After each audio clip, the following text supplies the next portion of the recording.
උතුරු ගාසා තීරයේ පිහිටා ඇති සිය ගම් බිම්බලා ආපසු යාමට පලස්තීන වැසියන් දහස් ගණනක් සූදානම් වී සිටින බව වාර්තා වනවා.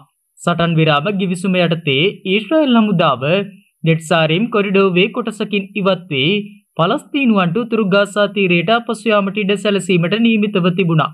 නමුත් ඊශ්‍රායලය පවසා ඇත්තේ සතියන්තේ නිදහස් කිරීමට නියමිතව සිටි සිවිල් වැසියෙකු වන අර්බෙල් යෙහුඩ් නිදහස් කිරීමට හමාස් සංවිධානය කටයුතු කරන තුරු සාමාන්‍ය ජනතාවට උතුරට පැමිණීමට ඉඩ නොදෙන බවයි. මීට අමතරව සටන් විරාමයේ මෙම අදියරේදී නිදහස් කිරීමට නියමිත ප්‍රාණාපකරුවන් ජීවතුන් අතර සිටින ලැයිස්තුවක් සැපයීමට හමාස් අසමත් වී ඇති බව චෝදනා කර සිටිනවා. තවමත් ඊශ්‍රායල් හමුදාව යොදවා සිටින නෙට්සාරිම් කොරිඩෝව හරහා එහි දකුණේ සිට උතුරු ගාසා තීරයට අපසු පැමිණීමට උත්සාහ දරන ගාසා වැසියන්ට ඊශ්‍රායල් හමුදාව විසින් අනතුරු අඟවා තිබෙනවා.